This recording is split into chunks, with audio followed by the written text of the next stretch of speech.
Hi, I'm Jennifer Taylor, and this is the story of how being just a receptionist turned me into the person who revolutionized the entire tech industry.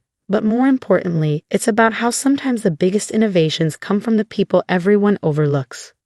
For 3 years, I worked as a receptionist at Taylor Technologies, my father's software company.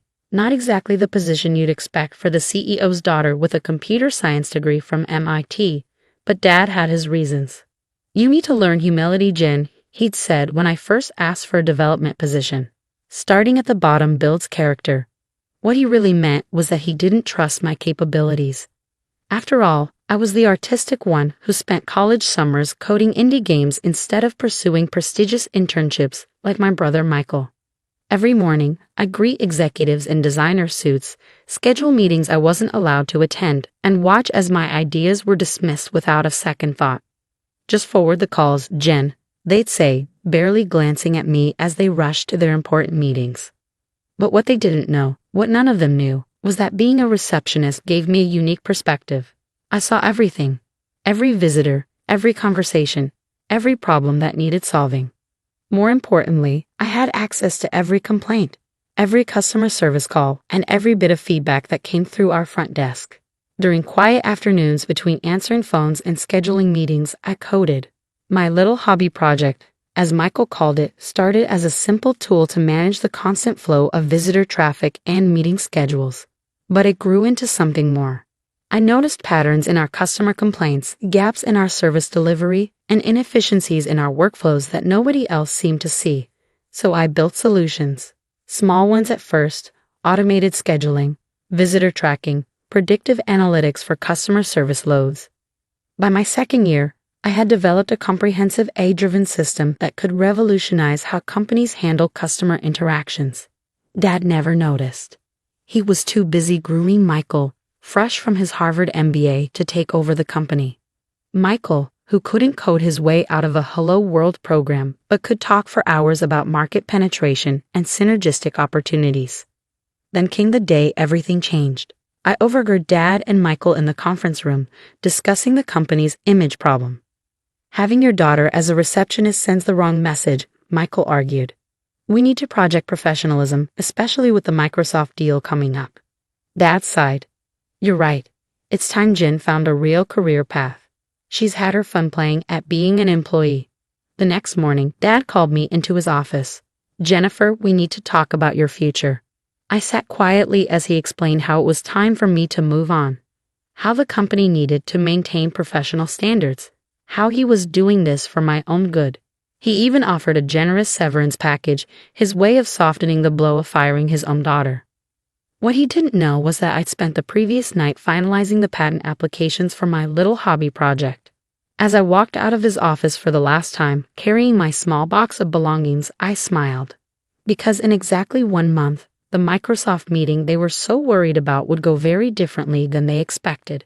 The next month was a blur of activity. While Dad and Michael prepared for their big Microsoft meeting, convinced they were about to secure a life-changing partnership, I was busy putting the final touches on my project. My tiny apartment became command central.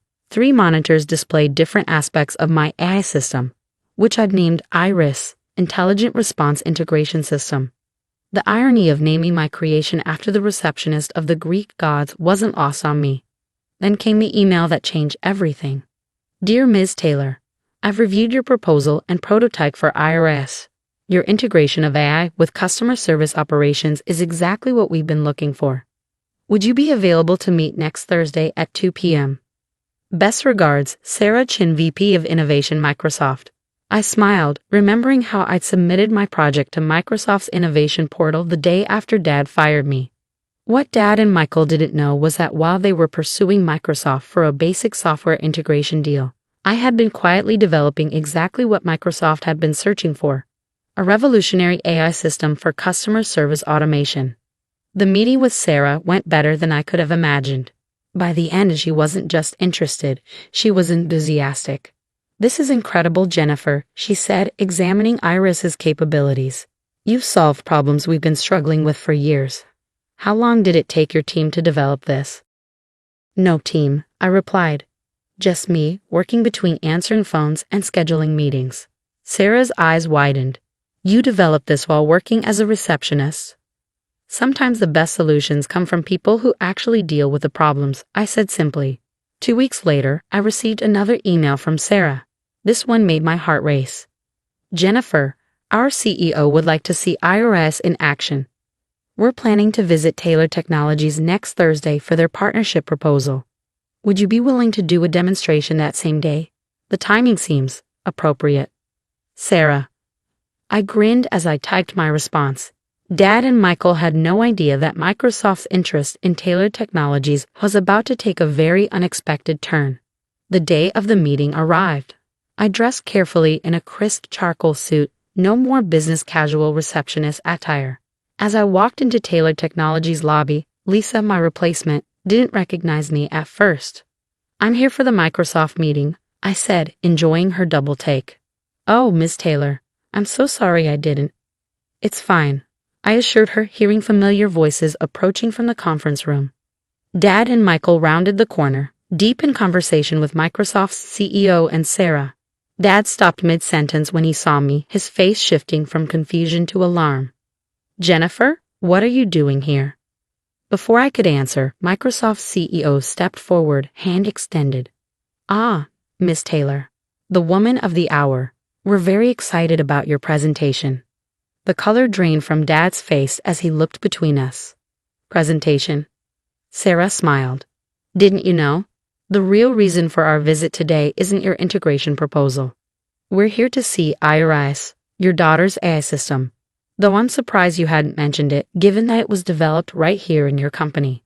And that's when I opened my laptop, ready to show them exactly what just a receptionist could do.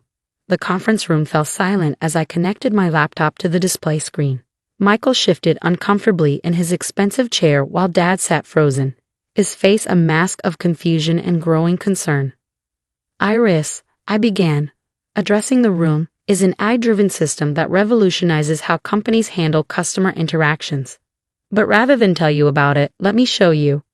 I pulled up the live demo, displaying IRIS's sleek interface. For the past 3 years, while working as a receptionist, I observed how our company handled customer service, visitor management, and internal communications. I noticed patterns, inefficiencies, and opportunities that you can only see from the front lines. Microsoft's CEO leaned forward, clearly intrigued. Go on. I demonstrated how IRIS could predict customer needs based on historical data, automatically route inquiries to the right departments, and even anticipate potential issues before they became problems. Here's what IRIS did with just 3 months of Taylor Technologies' customer service data, I said, pulling up a graph. It identified patterns that helped reduce response times by 70% and increased customer satisfaction ratings by 85%. Impossible, Michael interrupted. Our customer service metrics are proprietary. You wouldn't have access to that data as a receptionist. I smiled. Actually, every customer call, complaint, and compliment came through the front desk. I didn't just have access to the data, I was the one collecting it. Sarah from Microsoft pulled out a tablet, showing her CEO something. These numbers align with our test results. We ran IRIS through our simulation environments last week. The performance was unprecedented. Dad finally found his voice. You developed this while answering phones.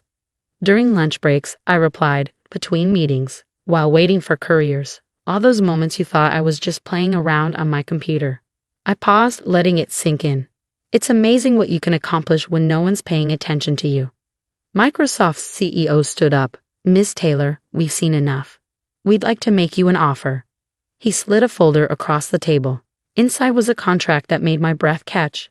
Microsoft wanted to acquire IRIS for $120 million, with a separate contract hiring me as head of AI innovation. The room erupted in chaos. Michael was sputtering about loyalty and family obligations.